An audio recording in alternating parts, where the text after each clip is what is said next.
Clap. Ça y est, ça marche. Pour synchroniser. Grave. Alors du coup, Brian Durand, société GMT. Oui. Et tu travailles ici chez Thales Microméca. Oui. Donc un grand atelier partagé qui a été créé il y a quelques années, qui a déménagé récemment, c'est ça? Oui, c'est ça, créé en 2018. Il y a 2018 sur Mérignac, toujours pas très loin du secteur. Et donc on a commencé petit et la demande ayant évolué fortement et aussi nos capacités d'accueil, nos demandes plutôt d'accueil ayant grandi, on a dû déménager pour faire évoluer l'atelier et donc créer cet espace-là avec, surtout grâce à l'aide de Jean-Louis, mais je pense qu'on en parlera un petit peu plus tard. Complètement. Donc voilà, depuis 2018, oui. Très bien. Du coup, toi, concrètement, aujourd'hui, on va parler de reconversion professionnelle. Toi, tu es horloger aujourd'hui, tu as 30 ans, c'est ça? Ouais, bientôt 31. Voilà, exactement. Et du coup, toi, tu n'étais pas destiné à ça en sortant du lycée? Non, absolument pas. Ouais. Tu t'étais... Qu'est-ce que tu voulais faire à la base? Moi, à la base, j'ai été... je me suis orienté un peu par moi-même et aussi par mes expériences professionnelles dans le milieu de la logistique et du transport. Donc j'ai bossé pendant de nombreuses années chez DHL Express, transporteur international. Et du coup, j'ai dû bien y passer quasiment une bonne dizaine d'années.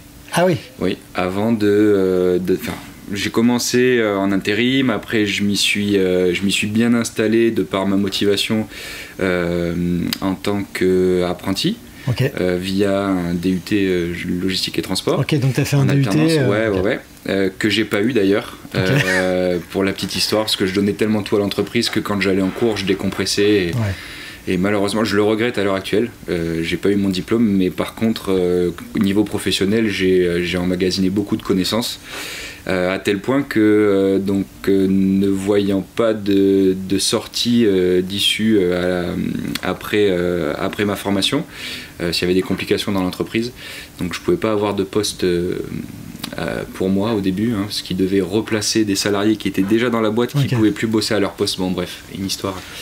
Et donc du coup ma copine me propose, tiens Brian, ça te dirait pas de partir à l'étranger, faire une année sabbatique en visa vacances-travail. Donc ça a été le point de rupture.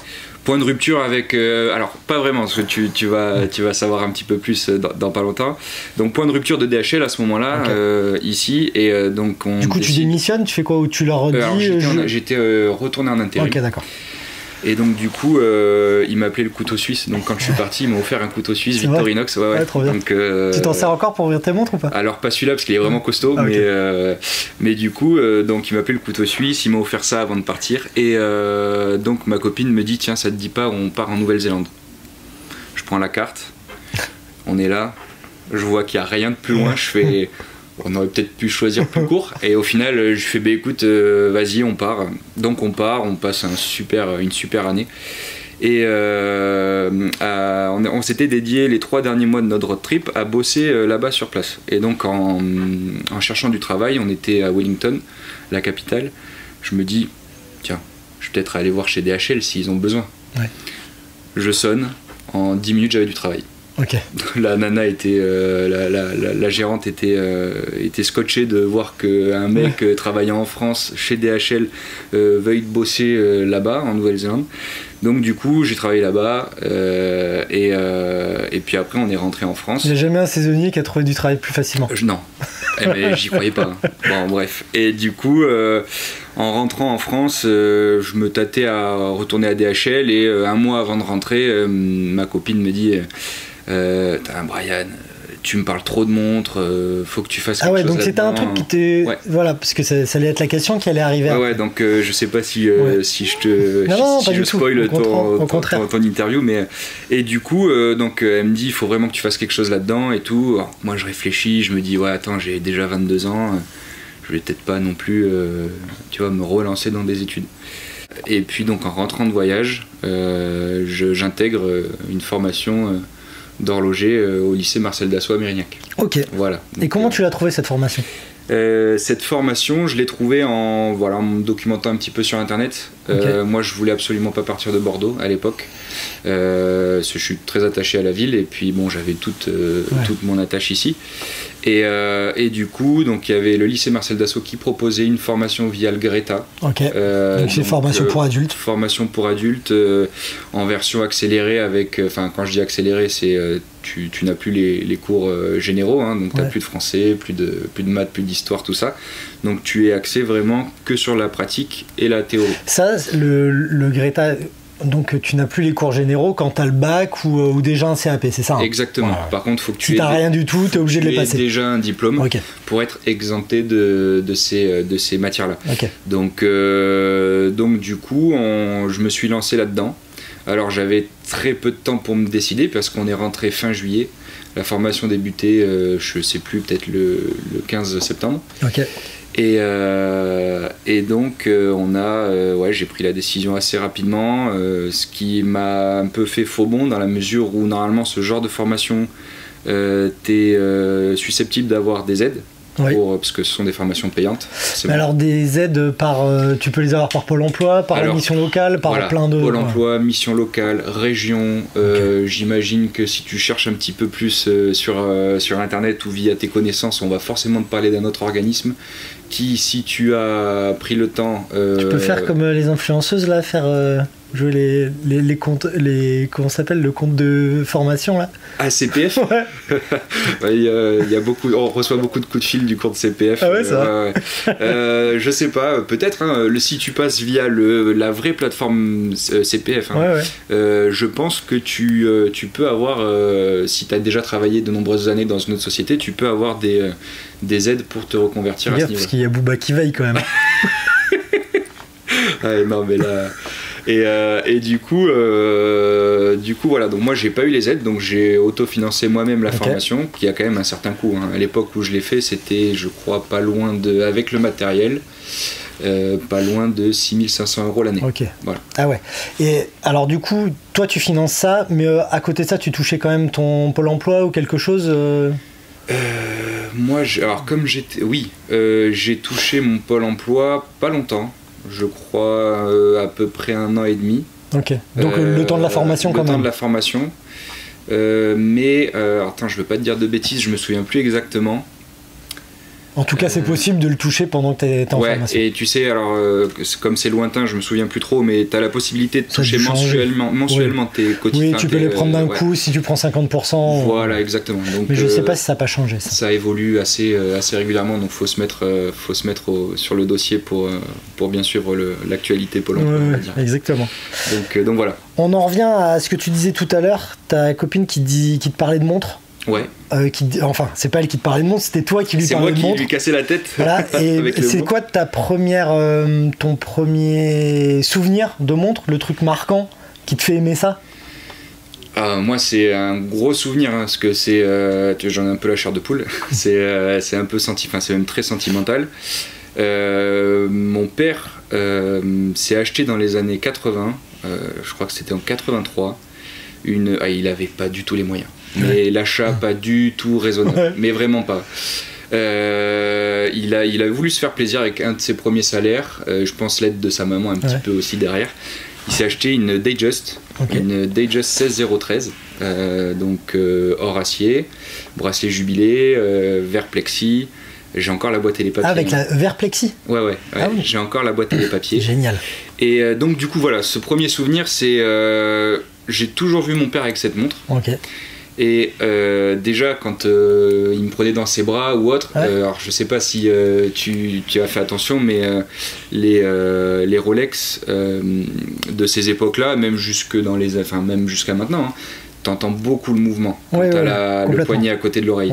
Et du coup, donc j'entendais ce tic tic tic tic. Donc en plus c'est un 28 000, donc ça trotte beaucoup. Et donc premier souvenir, le son. Et deuxième souvenir, c'est tout bête, tu pars en vacances, il fait beau, t'es derrière, ton père au volant, la lunette cannelée.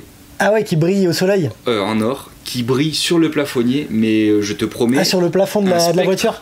Ah oui. Vraiment, mais énorme. Et moi j'étais derrière, je regardais ça, tu vois, et cool. J'en ai toujours eu le... Trop bien ces souvenirs, ça c'est cool, très très bon. Et donc après, moi je m'intéressais un petit peu à l'objet en soi, hein, que à l'objet. Hein. Et puis un jour je dis à mon père, je devais avoir à peu près l'âge de comprendre ce genre de choses, je lui fais mais je t'ai jamais vu changer la pile. Et il me dit il n'y a pas de pile dedans. Moi je le regarde genre et comment ça marche? Tu sais que moi mon plus vieux souvenir sur une montre comme ça automatique, c'était sur le bassin d'Arcachon. Mon grand-père il avait une maison sur le bassin et on était chez un de ses voisins et on va faire du voilier et le gars avait sa montre, c'était une Submariner. Je pense que c'était une Submariner parce que je me rappelle de la... Je devais avoir 5 ou 6 ans, hein. J'étais vraiment petit.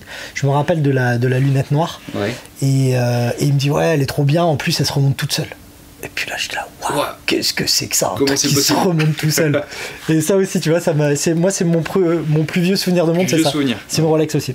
Ouais. Alors après, peut-être que mon plus vieux souvenir, c'est mes parents m'avaient offert, j'étais tout petit, une Swatch Spiderman. Ah ouais, ça c'est la classe. Mais je crois que je l'ai plus cette montre, mais je crois que c'est un de mes premiers souvenirs, même avant la montre de mon père. Trop bien. Mais voilà c'est même peut-être cet objet-là qui m'a fait me lancer qui m'a fait m'intéresser à l'horlogerie et me lancer dans ces projets-là de reconversion. Parce que c'est quand même faut avoir les... je veux dire, t'étais quand même bien implanté dans ton travail. Je veux dire, si t'avais voulu travailler dans la logistique, c'est quand même quelque chose qui recrute énormément, surtout en plus en ce moment. T'aurais pu trouver du travail rapidement, plutôt bien payé. Il n'y avait aucun problème. Aucun problème. Hein. Donc c'était vraiment un choix délibéré et très couillu, on va dire. Ce que je suis pas vraiment de nature à prendre de gros risques. Ouais, c'est vrai. T'es pas trop tête brûlée. Non, je suis plutôt la tête sur les épaules et ok, si c'est pas sûr, on n'y va pas. Ok, d'accord. Je pense que là, c'est un des plus gros risques que j'ai pris. Oui, parce que, bon, alors, j'avais aussi la particularité à cette époque-là, j'habitais encore chez ma mère. Ok. Donc, il y a ce côté-là aussi, où on peut en parler, du côté financier. Ça fait un bon amortisseur. Tous les mois, j'avais pas un loyer. On s'arrangeait autrement pour les courses ou autres, mais en tout cas, il n'y avait pas un loyer à payer à la fin du mois et c'est ce qui a rendu la chose un peu plus réalisable dans mon cas. Voilà. Donc c'était le côté confortable. Bah oui, mais après, c'est sûr qu'il faut... t'as quand même payé ta formation.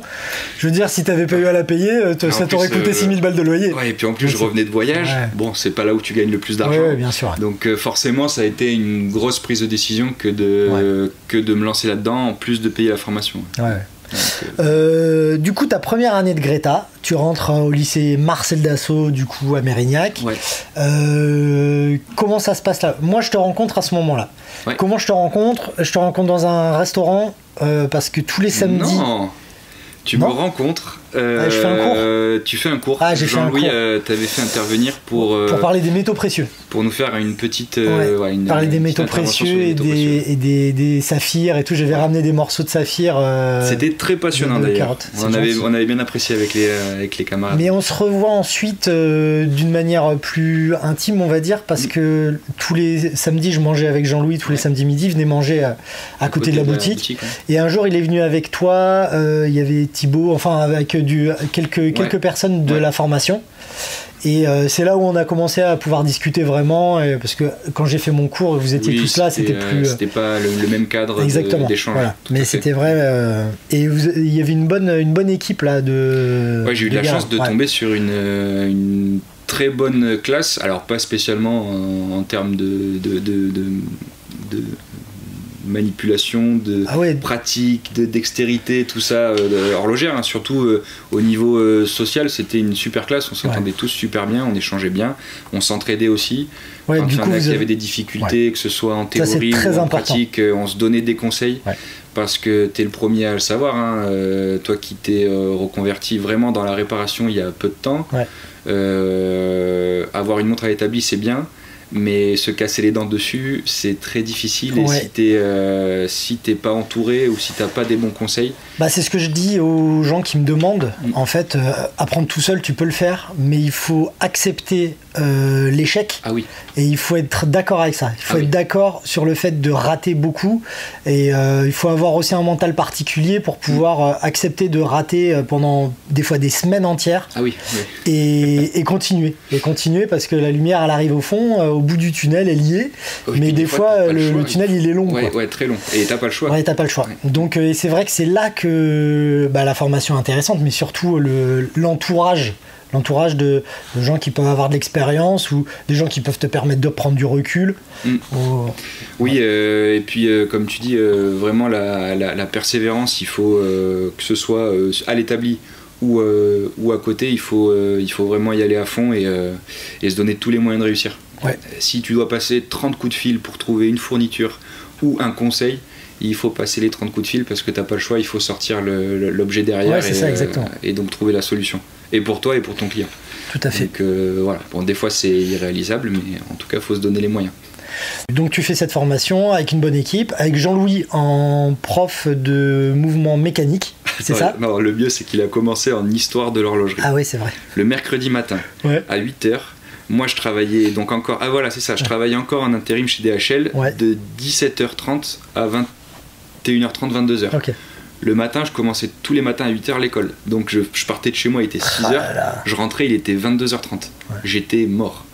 Le seul truc qui me stimulait, c'était bouger. Et là, nous, on arrivait le mercredi matin, 8h, cours de l'horlogerie. Jean-Louis, passionnant comme tout, mais moi, fatigué comme tout, je m'endormais. Ah. Et pour s'endormir à un cours de Jean-Louis, il faut y aller. J'étais tellement laissé. Et donc c'est ce qui m'a aussi fait prendre la décision d'arrêter de travailler en même temps au bout de 6 mois parce que c'était pas possible. Ouais. Et du coup, et donc même à cause de ça, j'étais le premier à être arrivé en retard à un cours de Jean-Louis et il avait dit au début de l'année, si vous êtes en retard, vous êtes des adultes, je comprends, il n'y a pas de problème. Par contre, vous venez avec une boîte de chocolat. Ouais. Mais j'étais venu avec une boîte de Ferrero Rocher. J'étais le premier à être arrivé avec les Ferrero. Avec les chocolats. Et donc du coup, pour revenir à Jean-Louis, il a commencé par les cours d'histoire de l'horlogerie et après, en prenant un petit peu plus d'importance au sein de la formation, il nous a beaucoup épaulé sur le côté mécanique. Ouais. Et donc là, il est rentré plus sur la technique avec les cours de pratique, quoi. Ok. Donc la formation elle dure combien de temps, le Greta? Une année scolaire. Une année. Ouais, okay. Une année scolaire pour le CAP. Okay. Alors via le Greta, je sais pas si le BMA existe, donc brevet des métiers d'art. Je sais pas. Donc si là, le BMA, c'est tu rentres un petit peu plus dans les détails, c'est ça? Ouais, en fait, t'as CAP. En théorie, alors si c'est toujours pareil, t'as 2 ans de CAP et après t'as 2 ans de BMA. Okay. Et donc du coup, ça, c'est les formations que tu fais. Enfin, c'est le cursus standard que tu fais au lycée. Ok. Après, j'ai des collègues qui, eux, quand ils ont commencé beaucoup plus tôt, même pour certains, ils ont fait que des études d'horlogerie. Ils sont allés plus loin, donc c'est-à-dire qu'après le lycée, ils ont fait une formation complémentaire qui s'appelle, t'en as plusieurs, hein, t'en as une qui s'appelle le FCIL à Rennes. Ouais. Donc là où c'est les grandes complications. Alors à une époque, ça se joue à une année. À une année, ils avaient je crois la mention en plus grande complication. Okay. Donc ce qui valorisait un petit peu plus le diplôme et ils l'ont enlevé. Okay. Donc on en a un qui charrie l'autre parce que lui il a la mention grande complication et l'autre il l'a pas alors qu'ils ont fait la même formation. La petite complication. Ouais, si on veut. Donc du coup voilà, tu peux pousser un peu plus, enfin même beaucoup plus loin hein, si tu veux pour ça c'est quand tu sors quand tu le fais directement en sortie de lycée. Ouais. Okay, ouais, je pense pas que je pense pas que tu puisses intégrer le FCIL si t'es adulte. Okay. Je pense pas. Du coup, on va en venir aux formations qui existent. Du coup, toi, tu as fait donc le lycée Marcel Dassault de Mérignac.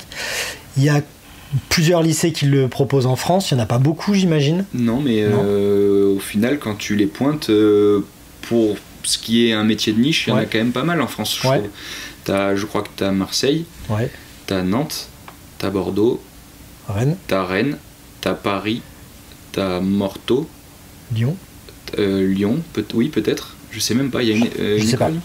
Donc tu vois, au final, ça commence à faire... Il y a un petit maillage quand même où tu peux trouver, pas trop loin de chez toi, une formation. Une formation, ouais. Et ils proposent tous le Greta ? Ça, c'est une bonne question. Je crois pas, parce que moi, quand j'ai fait l'école, j'avais 2 camarades qui venaient, même plusieurs, qui venaient d'un peu partout. Okay. T'en avais qui venaient de la région de Carcassonne. Okay. T'en avais qui venaient de Grenoble, je crois. Ah ouais. Donc tu vois, parce que tu peux avoir une formation à côté de chez toi, mais si tu t'y es pas pris à l'avance pour le Greta, s'il n'y a pas beaucoup de place, ça c'est important de le dire.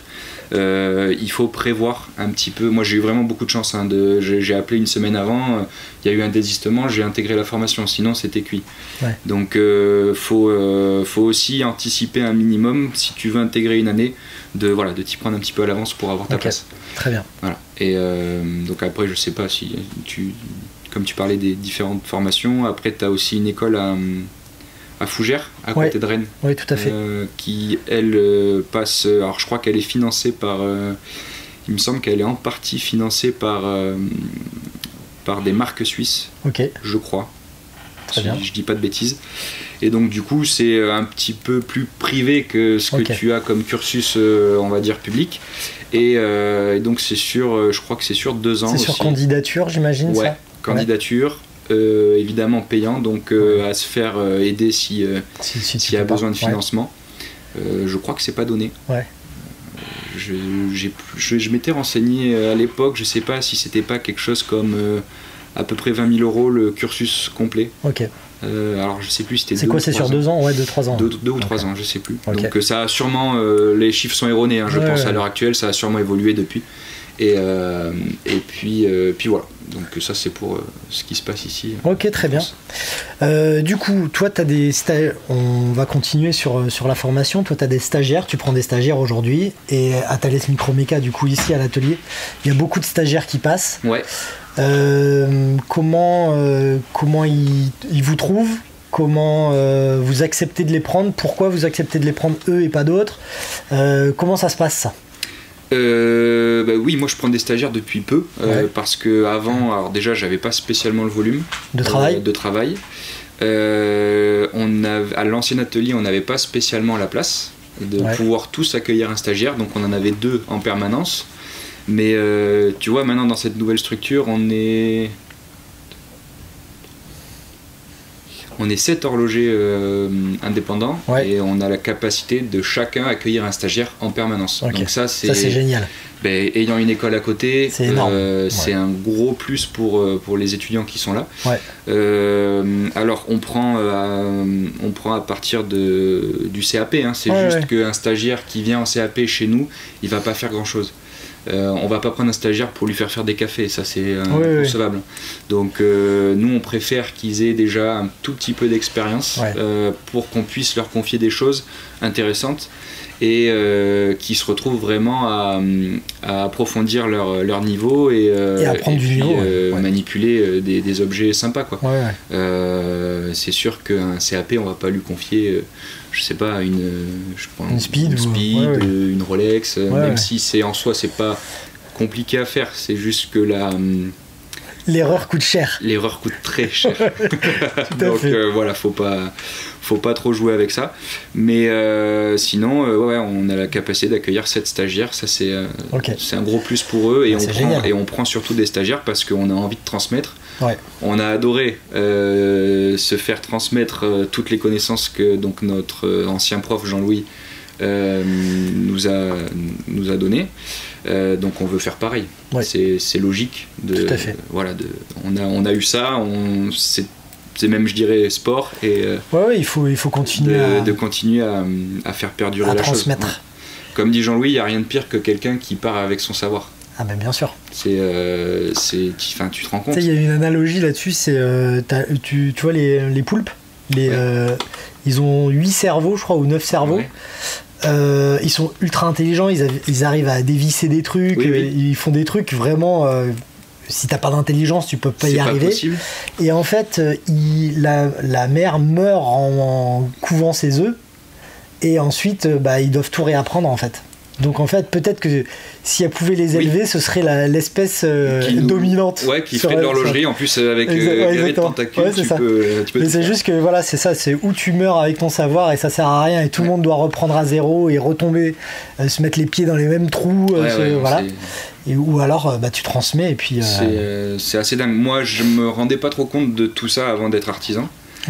Maintenant qu'on est dedans, je trouve ça tellement dommage. Et alors il y en a qui le font parce qu'ils n'ont pas spécialement rencontré les jeunes à qui transmettre, mais il y en a surtout qui veulent absolument rien dire. Et ça c'est dommage. Oui, ça c'est très dommage. Surtout sur des techniques que tu élabores et puis qui au final elles t'appartiennent pas vraiment, tu vois. Non, et puis pour nettoyer un cadran, pour faire des trucs, ça va, tu vois, tu peux le dire. Hein, c'est dommage. Ouais, tout à fait. Très dommage. Donc voilà. On en était donc au type de formation que tu peux faire, comment les stagiaires ils viennent ici et pourquoi on prend des stagiaires. Voilà, c'est ça. Et donc et comment ils vous trouvent, c'est par rapport à c'est leur école qui donne l'école, beaucoup forcément, Internet, les réseaux sociaux.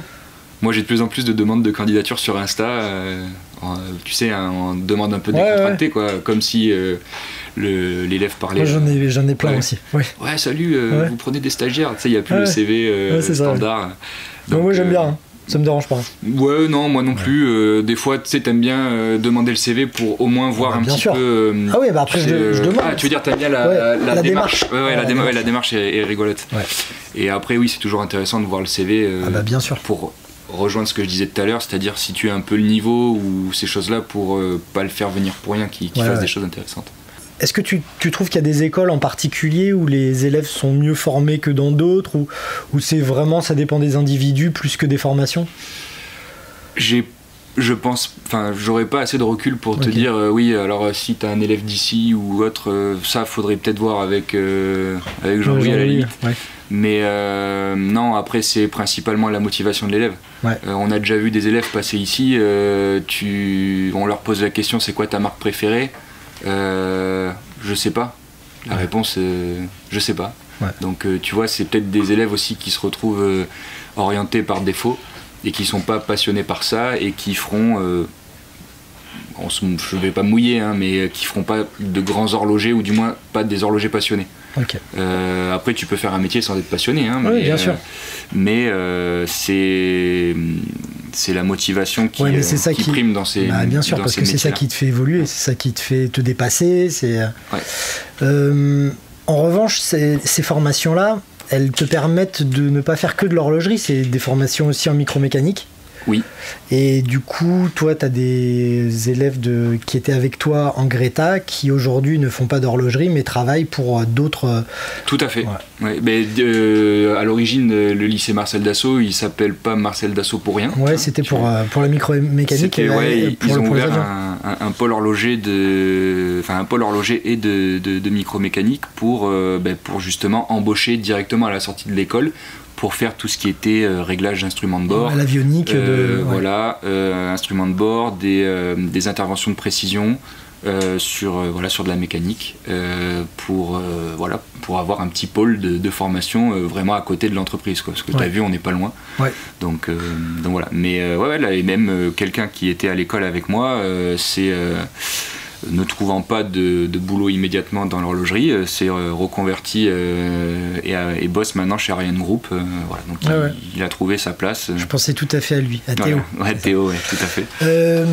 Du coup, il y a aussi à la sortie d'école, je sais qu'il y a aussi les marques suisses qui recrutent. Il y a pas mal de gens qui sortent des écoles qui vont faire leurs armes en Suisse. Beaucoup. Beaucoup. Et alors ils sont souvent frontaliers, c'est ça ? Ils vivent en France, ils travaillent en Suisse. Le loyer suisse coûte beaucoup trop cher. Même si le salaire. Bien que le salaire ils ont trouvé cette combine-là quand tu as ta boîte qui est vraiment frontalière. Tu vis en France, tu bosses en Suisse, tu fais l'aller-retour tous les jours.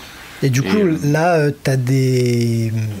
Il y a beaucoup d'élèves qui sortent des écoles, du coup, qui arrivent à trouver du travail dans ces manufactures. Alors après, c'est depuis quelques temps, il y a énormément d'intérim. Donc c'est pas spécialement le job la situation salariale que tout le monde souhaite.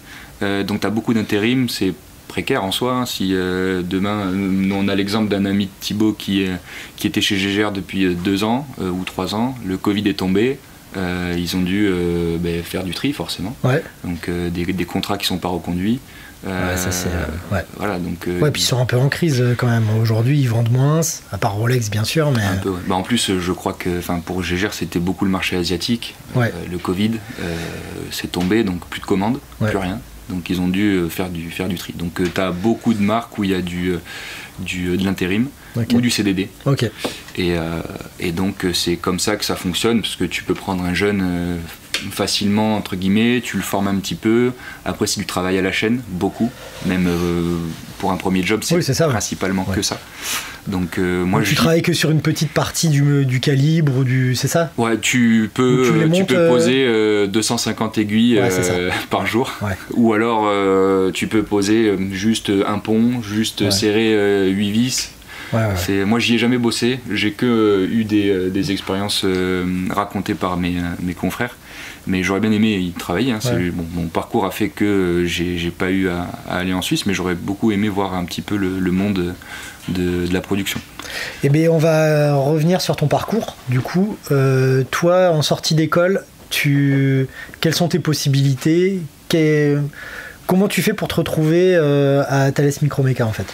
Je pense que j'ai eu énormément de chance. Déjà d'avoir Jean-Louis à l'école. Parce que c'est un des seuls de l'école, hein, pour resituer le contexte, qui nous disait que l'horlogerie avait de l'avenir. Alors, on a des profs qui nous disaient mais qu'est-ce que vous avez choisi comme formation? Ça, il faut bien mettre le doigt là-dessus, parce que j'ai mon épouse qui a fait la même chose, qui s'est reconvertie dans la bijouterie et qui s'est pris des portes dans la tête dans tous les sens. Mais pourquoi tu veux faire ce métier? Ça n'a aucun avenir. De toute façon, c'est cuit. De toute façon, c'est mort. Tu pourras jamais travailler là-dedans. Faites attention à ça, c'est pas vrai. Si tu veux travailler dans quelque chose, tu peux le faire.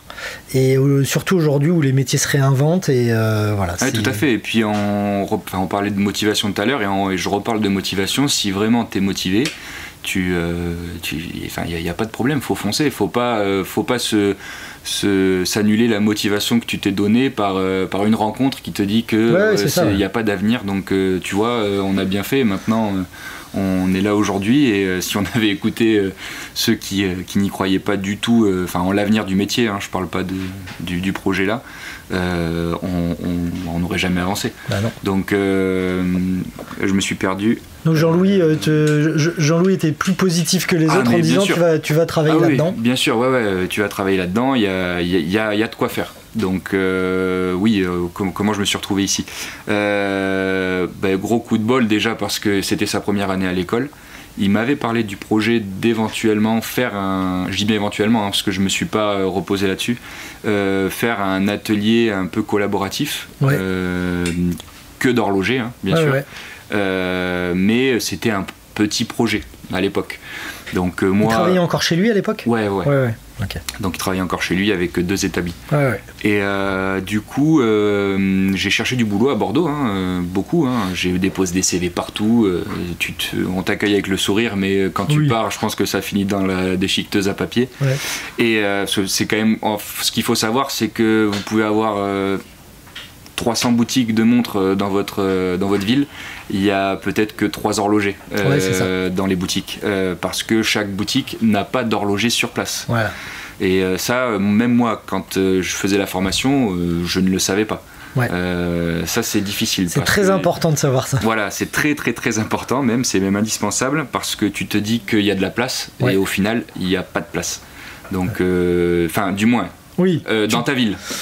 En fait, tu penses que tu vas pouvoir trouver une place d'horloger dans une boutique, mais en fait, ces boutiques-là n'auront jamais d'horloger sur place. Jamais. Et du coup, c'est difficile à admettre, parce que tu te dis, finalement, ça va, il y a du potentiel, et pas du tout. Donc, faut surtout pas hésiter à être mobile dans ces métiers-là. Parce que il y a peut-être un désert horloger quelque part, peut-être une boutique à reprendre, à racheter. Il y en a beaucoup qui recherchent à... Qu'est-ce que j'ai fait? Je suis allé me mettre au milieu des Landes parce qu'il n'y avait personne. Voilà. Donc il y a beaucoup de petits projets à faire mûrir comme ça, mais faut pas rester arrêté à une idée. Je reste là et je vais trouver du travail. C'est un peu plus difficile que ça. Et donc du coup, j'avais trouvé un boulot. Sauf que l'employeur, c'était un pile vite. L'employeur, l'employeur tardait, enfin je pense que c'était une question d'autorisation, à ouvrir son deuxième point de vente. Et du coup, moi ça m'embêtait un petit peu de me retrouver dans une galerie commerciale. C'est l'enfer. Je l'ai fait, c'est l'enfer. Juste, pas le métier, mais juste l'environnement, je trouve ça un peu anxiogène. Donc, j'ai fait une des plus belles de France, le Carrousel du Louvre, mais c'est quand même de la merde. Tu vois, si tu le dis. Mais donc, j'attendais les nouvelles de l'employeur, ça tardait.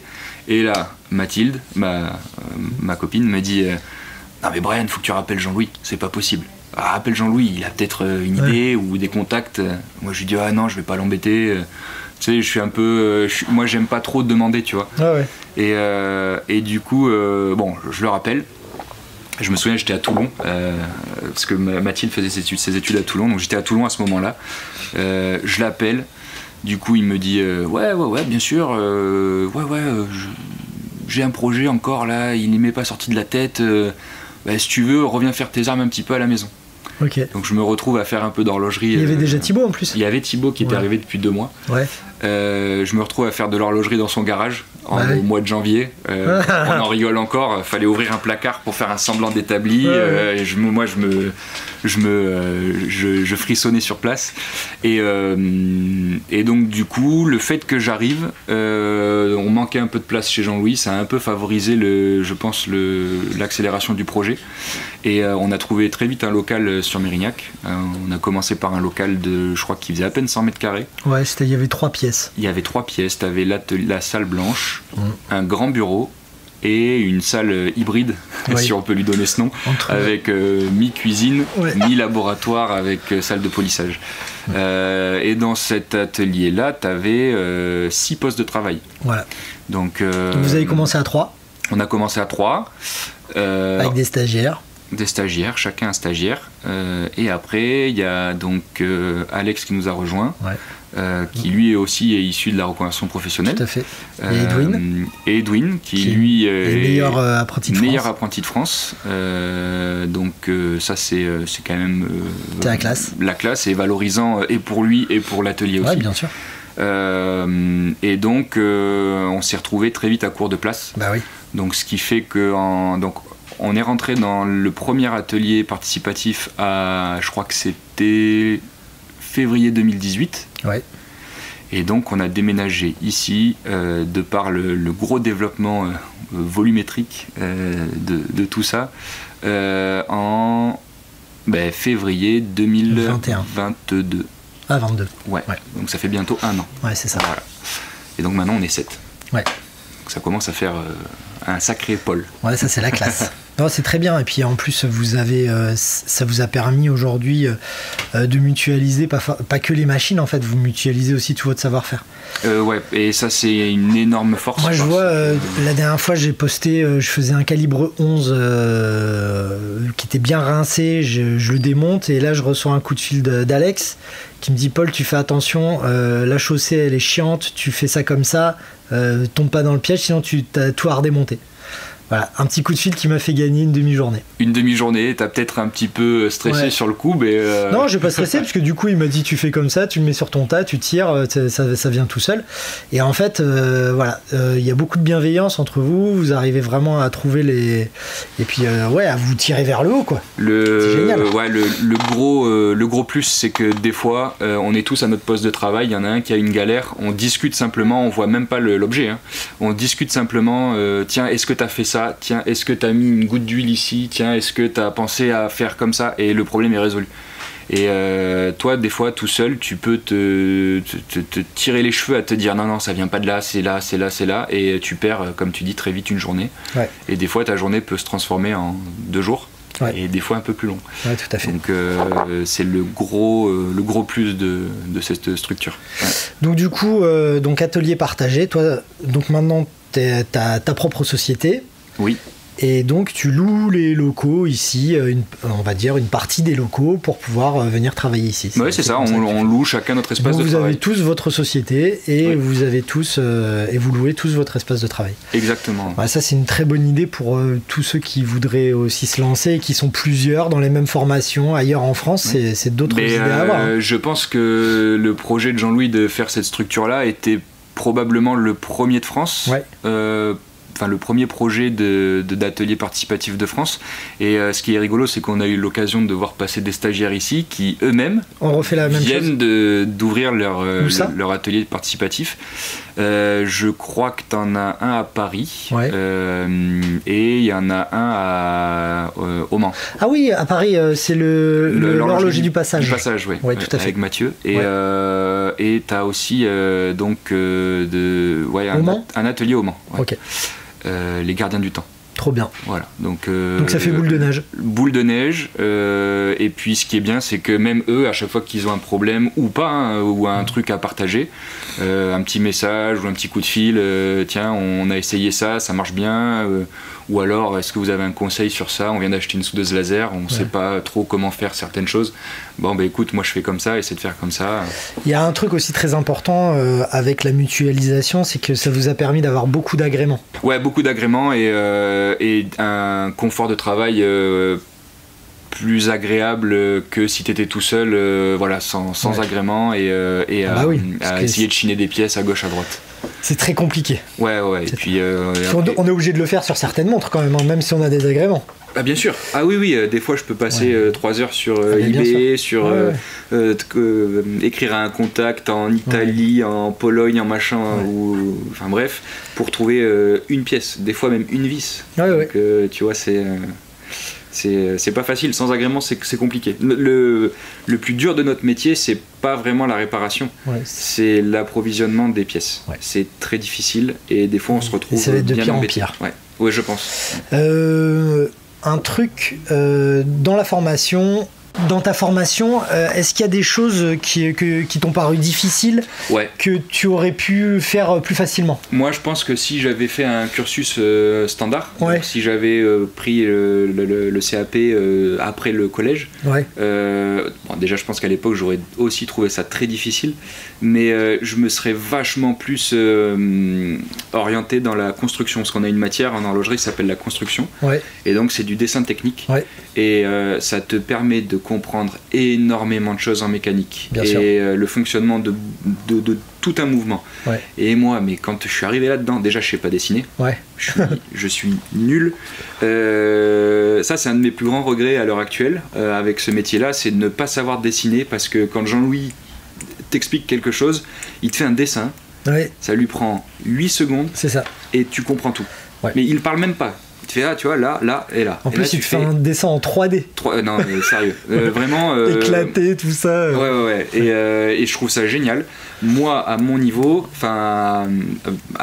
pour mon cas, c'est vraiment ça. C'est le dessin technique et la construction qui.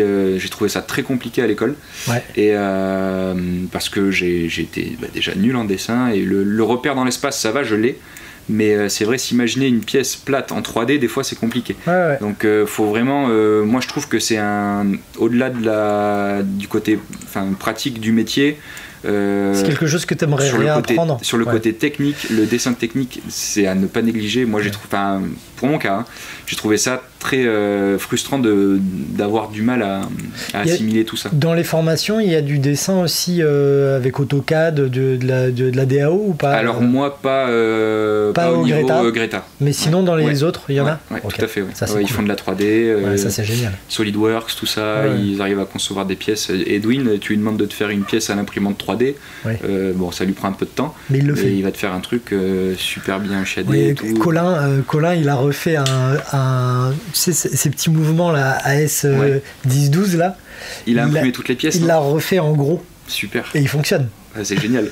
J'aimerais bien voir ça. Il a tout fait. Je lui demanderai une photo. Tout fait à l'imprimante 3D. Et non, mais tu vois, ne serait-ce que pour ça, c'est génial. Tu peux expliquer des choses incroyables à tous les stagiaires qui passent chez toi juste avec un dessin, ou même faire une réplique d'une complication sur du 3D. Et là, pour expliquer, c'est ce qu'il y a. Il n'y a rien de mieux. Ouais.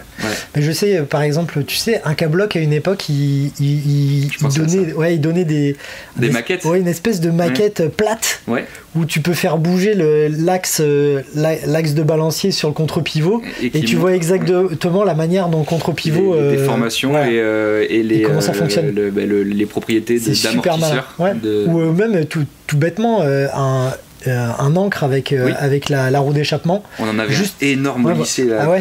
Ça faisait c'était un ancien prof qui l'avait fabriqué, donc tu comprenais tout. T'avais le balancier. Et là ça devient très simple. Donc ces choses là c'est très important. Okay. Et le dessin. Vraiment c'est plus que complémentaire. Ok. À mon sens. Ok. Et ensuite donc toi tu conseillerais aussi aux gens qui sortent de cette formation d'essayer de trouver un peu de travail en Suisse ou dans des gros ateliers histoire de se faire la main aussi rapidement. Ça permet d'apprendre vite quand même. Oui. Alors après il y a aussi une grosse nuance dans notre métier. Il y a le métier d'horloger réparateur et horloger monteur, assembleur que tu peux trouver en Suisse. Nous à l'établi, toi comme moi et nous tous ici, on doit savoir tout faire. Alors, je dis pas qu'on fait tout bien, parce que ce serait être hyper prétentieux, mais il faut qu'on sache faire un peu de tout pour répondre au mieux à la demande des clients, et c'est très difficile. Alors que ce soit par le savoir ou par l'équipement qu'on a dans un atelier. Ça, c'est très compliqué. C'est vrai que toi... particulièrement, tu t'illustres aussi par les polissages que tu fais. T'aimes bien ça? T'aimes bien ce côté-là, le côté polissage? Surtout depuis qu'il y a le laser aussi, ça te permet de refaire complètement des boîtiers, des bracelets, et ça t'aimes bien. Tu t'es quand même pas mal illustré là-dessus, je pense. Parce que ça me plaisait beaucoup. Moi, il y a les goûts aussi qui vont influencer. Bien sûr. Ça, forcément. Alors en fait, j'adore les deux, donc c'est très complémentaire. Sauf que quand tu fais les deux, vraiment, surtout le polissage avec le laser, ça peut te prendre beaucoup de temps.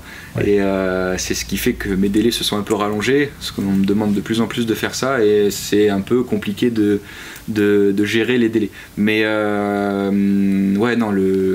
l'aspect cosmétique, ça a pris une place tellement importante maintenant, surtout dans le monde de la collection et de l'achat-revente, parce qu'on travaille aussi avec beaucoup de professionnels. Ça a pris beaucoup tous les gens qui n'ont pas d'horloger à demeure. Tu sous-traites pour eux. Comme je le fais aussi. Voilà, exactement. Et donc du coup, il y a de plus en plus de demandes là-dessus. Et c'est vrai que moi, je m'y suis... c'est moi qui ai un peu sollicité les collègues. Les gars, faut qu'on achète une soudeuse. Les gars, faut qu'on achète telle machine. Les gars, faut qu'on s'y mette parce qu'au bout d'un moment, on va louper le train. Et, c'est ça. Et voilà, donc là, on commence à être équipé plutôt bien, et ça rend la réparation un petit peu plus étoffée sur ce qu'on propose en termes de panel. Exactement, tu as une offre plus large, et puis aussi ça te permet de travailler plus vite. Oui, parce que au début on le cachait pas, mais il y a des boîtiers qu'on faisait sous-traiter. Quand nos clients nous demandaient est-ce que tu connais quelqu'un, oui, je connais quelqu'un, pas de problème, mais bon, faut faire un paquet, ça part. Tu attends plusieurs semaines, des fois plusieurs mois, ça revient, tu remboîtes, toi t'as fait la révision d'un côté, sauf que voilà, tout n'a pas été fait chez toi.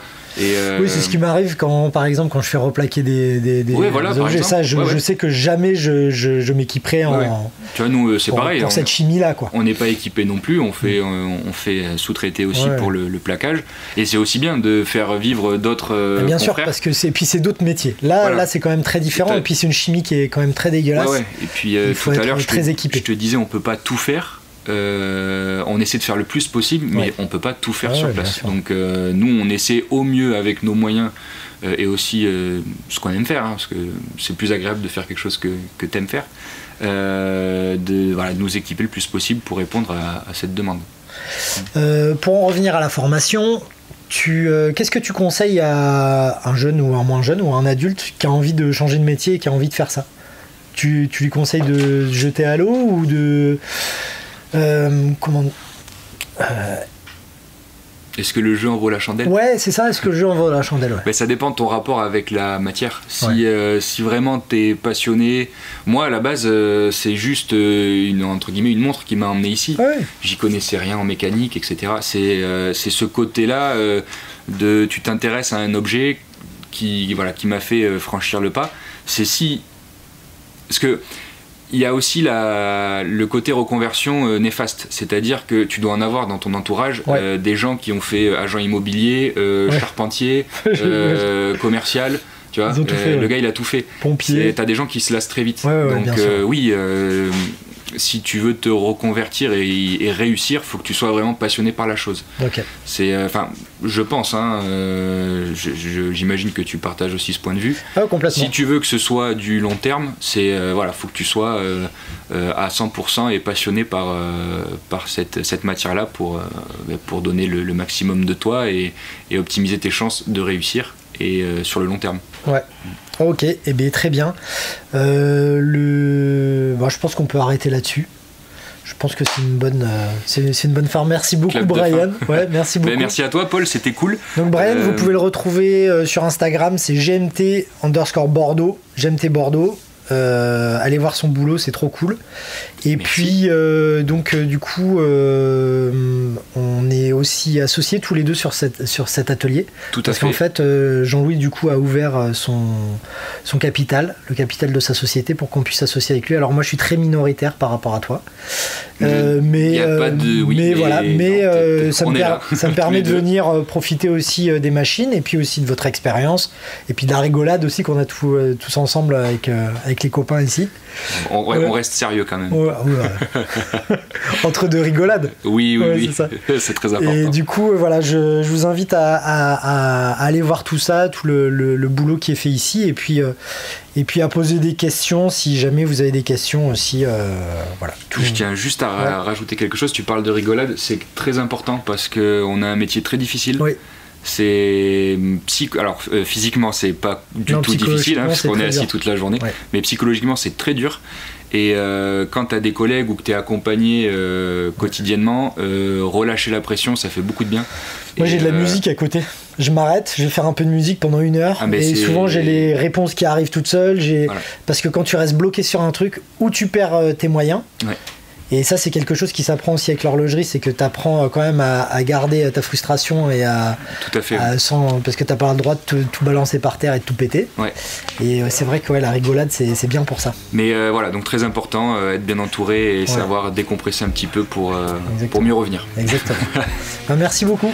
Merci à toi, Paul. Putain, ça timing parfait. Incroyable. J'ai failli